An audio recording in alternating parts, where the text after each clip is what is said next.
Hey guys, what's up? Today we're gonna take a look at the best Nintendo 3DS JRPGs, in my opinion of course, meaning these are my 10 favorite JRPGs on the system. And for the record, in this video I'm not counting any port or remake of any kind, meaning all these next games were developed for the system, for the 3DS, and they were never ported from previous games or remade or anything of the sort. That clarified, let's begin!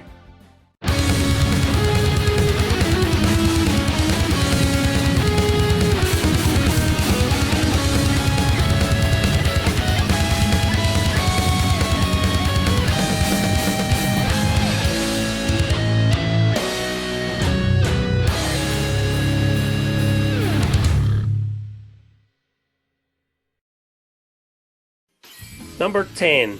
Bravely Default. This game is a turn-based RPG a la Final Fantasy, since it was initially going to be a sequel to the 4 Heroes of Light on the Nintendo DS. It was developed by Silicon Studios, obviously influenced by the classic Final Fantasy games, even including a job system surrounding most of the gameplay mechanics and battle system. It was a little overrated when it first came out, when critics and gamers alike began hyping it simply because of its retro appeal. Over the course of time, however, most people encountered one of its major flaws, which is halfway through the game where you get stuck in a grind fest. Regardless, it's a pretty decent title that spawned a sequel called Bravely Second, good enough for nostalgia lovers, a little unbalanced, with some mechanics overly done several times before, but still a nice attempt to recreate the classics. And that is the reason why it stays on number 10.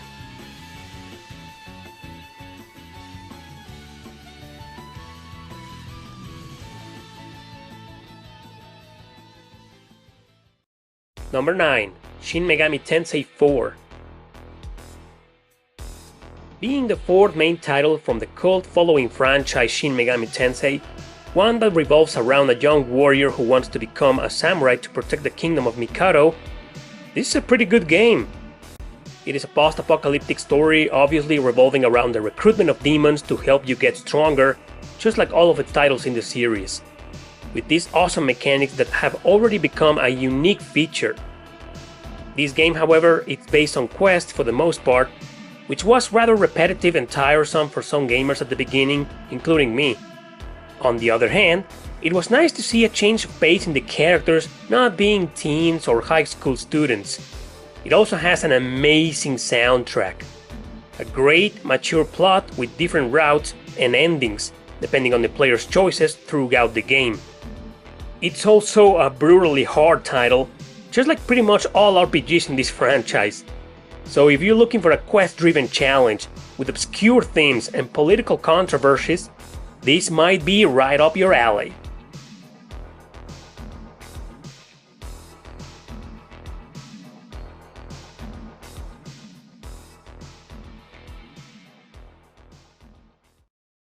Number 8.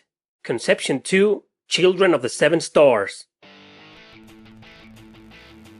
Concepcion 2 is a sequel to a game that never came out of Japan, but with a story that's completely unrelated to it. It's a harem where you take the role of a high school student, a young teenage boy that works for an organization of demon hunters. The goal of the game is to create children with the heroines. No, not in the normal, natural way, but in I'll leave it to your imagination. Yeah, just like the game does. Anyway, you basically go into several dungeon crawling adventures in order to suppress these monsters before they can take over the world. Of course, there's a dating sim elements and the power of friendship, blah blah blah. I've praised this game before, not for its nonsensical plot, but for its gameplay mechanics, specifically the battle system, which can be quite unique and highly addictive. Training your characters and their kids to overcome the trials inside these colorful and weird dungeons is very entertaining. Definitely one of the weirdest games I've ever played in my life, but also a guilty pleasure through and through.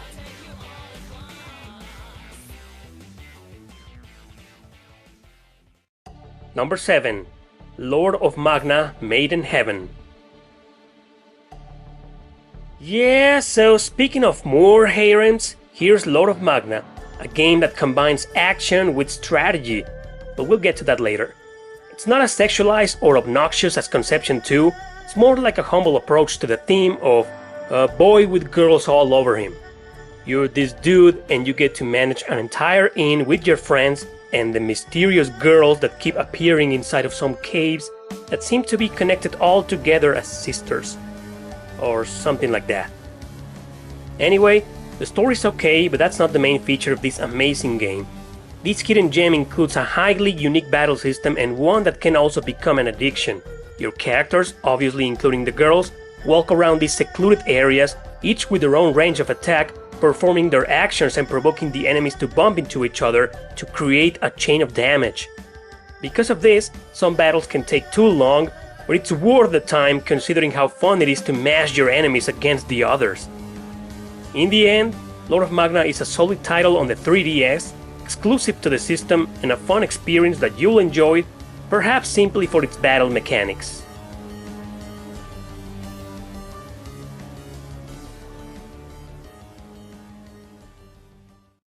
Number 6. Persona Q Shadow of the Labyrinth.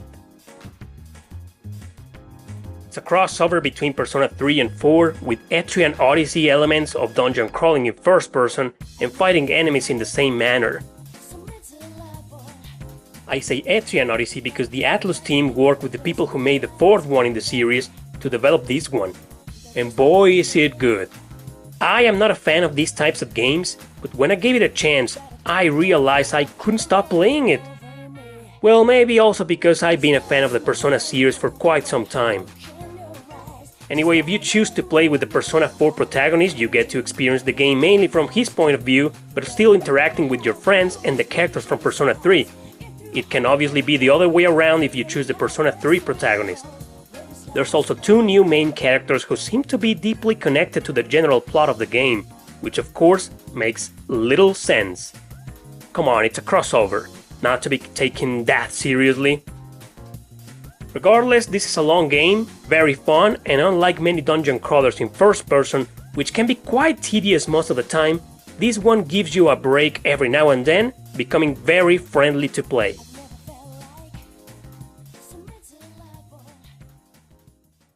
Number 5. Fire Emblem Awakening. I gotta say, there's a huge gap between the following titles in this video and all the previous games. This is where the real fun starts. Maybe. I'm a huge Fire Emblem fan, and when I heard this one was coming out after we all thought the franchise was dead, I was excited. I got my hands on it and encountered one of the most ridiculous stories I've ever seen in a Fire Emblem title, simply because they decided to include a weird-ass dating feature so you could have kids and recruit them on alternative universes. Yeah. Trust me, for a Fire Emblem game, that's atrociously stupid. But let's discuss the gameplay mechanics, which were again over the top with long and hard maps that I deeply enjoyed as much as any other game in the series. Here, you could hook up 2 characters together to aid each other in the attacks against your enemies, a feature I thought was kind of fun, which helped also with character development and skits later on. Music is okay, just like the graphics and the character design. You of course will have your own favorites to create your own personal army. In the end, it's a Fire Emblem title, and no matter how overrated it might be, I still enjoy the heck out of it.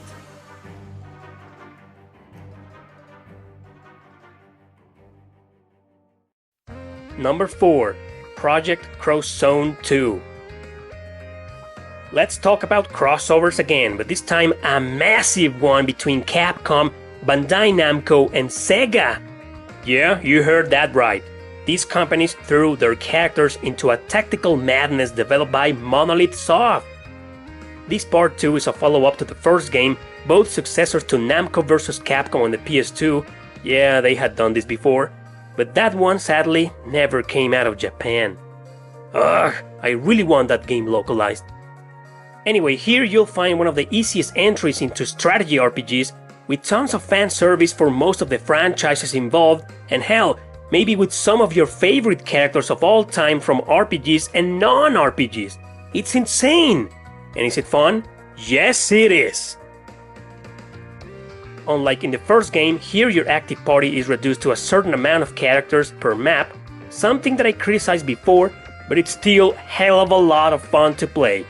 I just love the battle mechanics so much, with characters being able to launch these consecutive combos to beat the crap out of their enemies. The story is a comedy and it obviously makes little sense, but you will enjoy it anyway, regardless of if you're a fan of these franchises or these companies or not.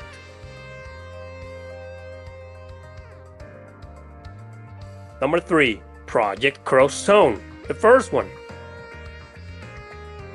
Of course I think the original is better, mainly because I'm a fan of huge maps and tons of characters at your command. That and the fact that you make more combos in this game with your characters. Other than that, gameplay-wise, they're pretty much identical. Of course this is the first one, and you bet your ass I'm anxiously waiting for a third part in the series. Or at least for a localization of Namco vs Capcom. Anyway, like I stated before, these are crossovers, extremely fun to play, with characters from many different franchises all over the place, of all kinds of games, even if they're just there to make cameos or small appearances. Have I already praised their highly addictive combat mechanics? Yeah, I think I probably have. Truly, these two exclusive games for the 3DS have some of the most insanely fun gameplays I've ever experienced on a portable system. I know their stories are silly, that's no excuse not to play them. Well, I'm starting to see a pattern here. Silly and nonsensical stories all over the place, huh? In this video. But without further ado, let's move on to the last two places in this list with two games that do have very good and well-written stories.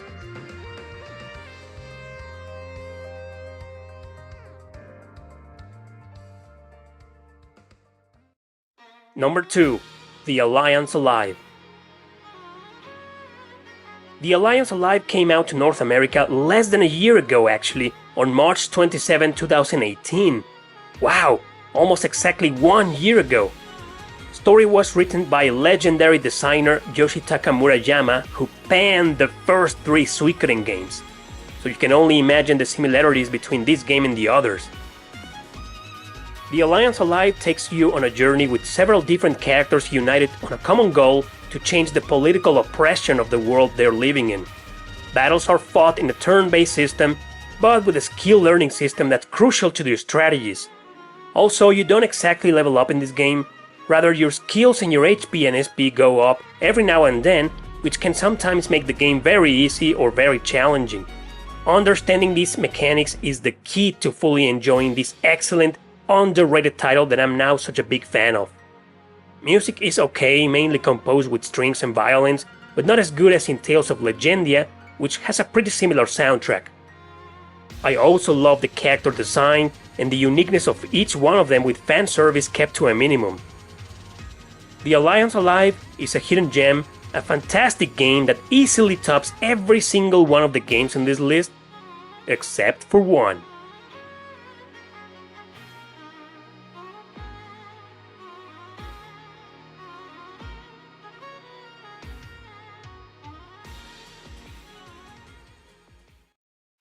Number 1. Shin Megami Tensei 4 Apocalypse. I just can't get enough out of this masterpiece, far superior to its predecessor, in my opinion, that has recently become one of my favorite RPGs of all time. Apocalypse plays in an alternative route to Shin Megami Tensei 4, mainly following the events of one of its endings. But you don't really need to play the first one to understand this one. Or maybe just for a little bit. You now play as a couple of teens, along other characters, inside a post-apocalyptic Tokyo that has been falling to the political distress between the various religious powers, and of course, demons. The same demons you can recruit into your party and train them to be more powerful, or to be fused with other demons to create new ones. Yep, same mechanics as in every other Megami Tensei game, but insanely fun as usual. The music in this game only makes its terrific atmosphere stand out big time, with themes that I've used several different times before on tons of videos.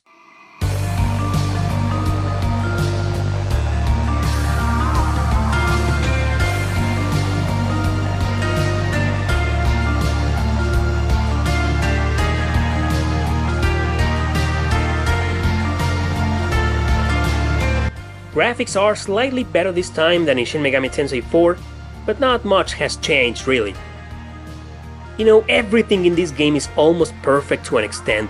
Story, music, gameplay, graphics, battle system. I know they put more anime tropes this time to satisfy a certain market, but if you focus on everything else, you'll be fine. This is, in my opinion, the best 3DS RPG of all time, leaving out ports and remakes.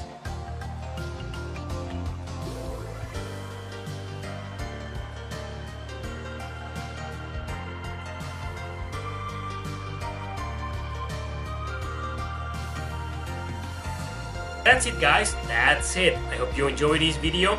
Don't forget to include your own personal opinion on the comment section below, especially your own personal top 10.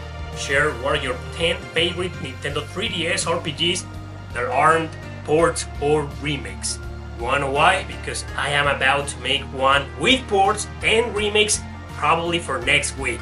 That's right. In the meantime, thank you for watching this video. Don't forget to subscribe and share it with your friends. See you next time!